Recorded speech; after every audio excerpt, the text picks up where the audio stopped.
What's worrying you? Well, before our distinguished guest arrives, wouldn't it be good to have a tidy up? All around here is covered with this rubbish. He won't notice. He's too old. From the British unmanned landing of '93. The English are a nation of litter buds. Go to hell.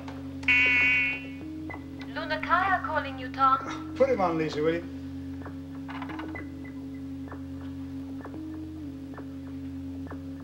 Hello, Mr. Hill. Hello, Gregor. I have decided.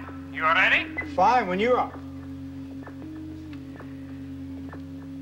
Knight to King's Bishop 3. Knight to King's Bishop 3. Thank you, Gregor. Out.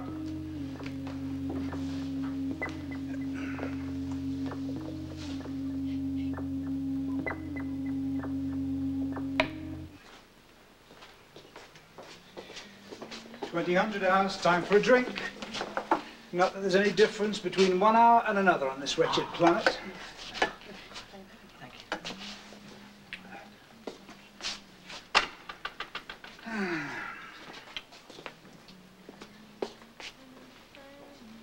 New video cassettes in yet, are they? No, they didn't arrive in the last shuttle.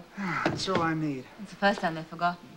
They must have a strange idea of us, you know. Here we are, dedicated. That's the word, dedicated. Bored to death. But we don't need any entertainment, do we? Because we're dedicated. Precisely, my dear Tom. And when they do decide to send us a visitor, they don't send us Miss World or even the runner-up. They send us an octogenarian scientist. I know, let's try the old steam radio.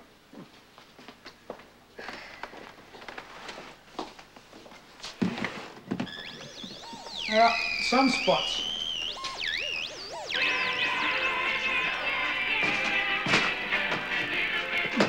And who was it who said that they don't write songs like that anymore? Me, for one, Now thank God. another trip down memory lane. Do turn it And this off. time for Oh, you, we've got to have the some citizen entertainment, Alan. of 14 St. Margaret's Avenue, Brinton on Sea. And it's with much love to our neighbours down in Margaret's please. Avenue, and especially you your mind? very good friend Bessie. And Bruno, Paula, Si, all of you, please. Something that I wanted to say. As far as I'm concerned, Sir Benjamin Dyce is one of the great scientists of the last century, and I want him treated that way. Well, I don't think anybody's... I've heard remarks about the idea of sending old-age pensioners up to the moon to save the cost of keeping them in homes on Earth. Now, that sort of thing, you know. Well, I don't like that attitude. I won't stand for it. You understand? Understood. See, I suspect that one of the reasons he's here is because he just still is a very influential man. He's been leading the campaign against the Arctic Sun project. Now, you know what that means? Now that the United States has officially gone in with the Russians, it makes Dyce the open opponent of his own employers. But the moment he arrives here, he's an honored guest. Right?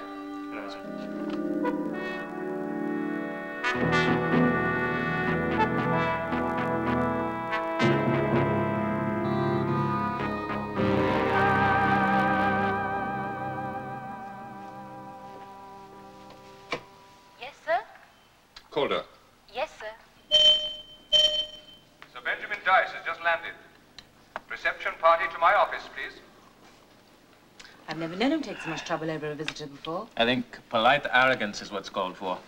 Like one of the Victorian explorers meeting a cannibal king. No, just because he's extremely old, we mustn't make him think that he's at least 6 generations of scientists behind us. We must cultivate a sort of informal civility.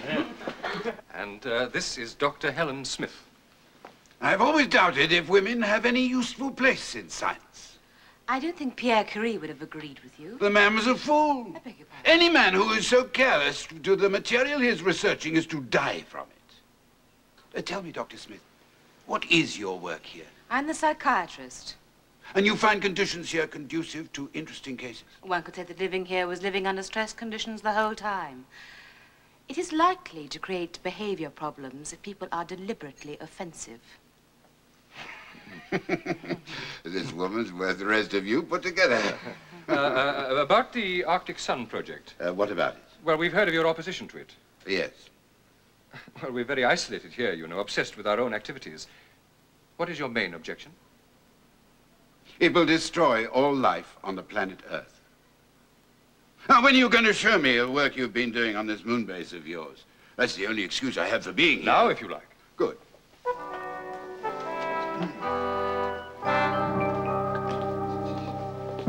Why the festivities? It's for Michelle. It's Bastille Day. Ah. Hello, Helen. Hello, lovely. Can you put that on?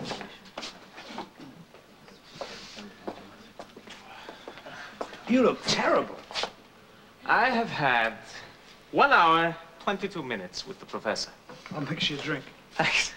He carefully explained why the work I have been doing for the last 7 months was useless. And was he right? I don't know yet. Da, da,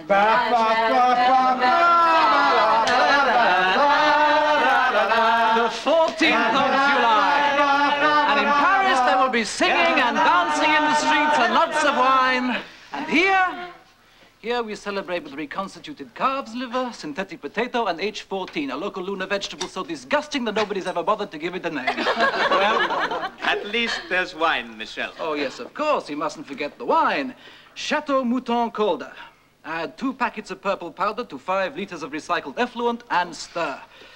I wouldn't find it all so revolting if I didn't know how it was made. But still, out there it's different. Out there it really is le 14. We have a habit of an informal drink before dinner. And, what is this? The French flag? Because today on Earth they are celebrating the 14th of July.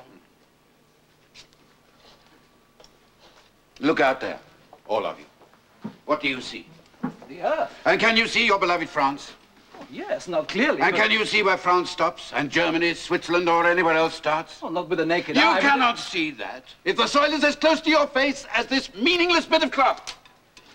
It is only on maps that the color of one country is different from the color of the next. There is nothing wrong with a man being proud of his own There is country. everything wrong with it. It is because of people like you, obsessed with national pride, that we are stuck with brilliant. I can say that because it was my idea in the first place, back in the 60s, with brilliant but misguided projects like the Arctic Sun. Am I not going to be offered a drink? Oh, of course. Permit me. The Arctic Sun. Put a controlled nuclear fusion device into orbit over the Arctic. A tame hydrogen bomb that will keep on burning like the sun. Then we can melt the ice. Millions upon millions of square miles of land, now no use to anybody, will become the new Garden of Eden. Is my drink not ready yet? Yes, sir. Is whiskey all right? It's only seemly to have something ready to toast the suicide of the human race. Where was I? The new Garden of Eden. Ah, yes. Of course, when I suggested, all those who were older and wiser than I was said it was impossible. But I'm not a fool. I had done my calculations to prove its feasibility. And then there were the protests that the melting of the ice Would cause massive flooding in areas like the British Isles, parts of Siberia, Holland, and so on. Am I explaining this, or are you? I'm sorry. I proved, beyond the shadow of doubt, that the loss of land and the cost was insignificant compared with the new land that would be gained. For the first time, man would know that his children need never go hungry. It was at that point that they patted me on the head and told me to forget all about it. So I returned to my serious work, for which they eventually awarded me with a Nobel Prize. What made you change your mind? Of course, I should have realized what was happening when they pulled me out of my sheltered cloister at Trinity and thrust me into the concrete and plastic zoo in America. Plastic zoo? Oh, they called it the University of San Diego. Who should be there but Boris Chuikov from the Moscow Academy? The Arctic Sun was to be a joint American-Russian project. Why did that make it so undesirable? Nations represent human beings to the factor of X. An error of judgment by an individual becomes a cosmic blunder by a nation. But, Sir Benjamin, a brilliant and audacious scientific idea, your own idea, is about to be given practical expression. Now, what is so wrong in that? It was one evening. Boris and I went to our rooms with the latest calculations from the computers. At first, I could not accept what they meant. It is brutal for an old man to realize that the one real fruit of his mind is corrupt. I went to Boris's room. I didn't have to say a word. I could tell from his face he had realized what I had realized. I tried to tell them in America. Boris went back to Russia to tell them. We hadn't much time. Nobody would listen. Not in America, not in Russia, nowhere. The sound of the national anthems drowned what we were trying to say. Last week, I heard that Boris was dead. A heart attack, they said. The Russians are very discreet about suicide. But what did you find? There's been nothing in any scientific paper we've seen. Only the old arguments about flooding. Oh, no, they wouldn't publish the new arguments. It was considered much too dangerous. It might cause unjustified alarm. It might even discredit the national leaders. But, Sir Benjamin, what made you and Chuikov decide? It is all a matter of where they must effect this fusion. 47,000 meters above a point, 113 degrees, 7 minutes west, 79 degrees, 2 minutes north. That is the point at which we achieve the required balance, so that the new sun melts the ice no faster and no slower than we have calculated. It is also very nearly above the magnetic pole, where, as you know, the magnetosphere is minimal. My assessment, Boris's assessment too, is that the fusion will not be contained. What will happen is that they will explode a hydrogen bomb above the weakest point in the Earth's armor. It will set up a chain reaction of the hydrogen in the atmosphere. The air itself will combust. And man will have destroyed his own planet.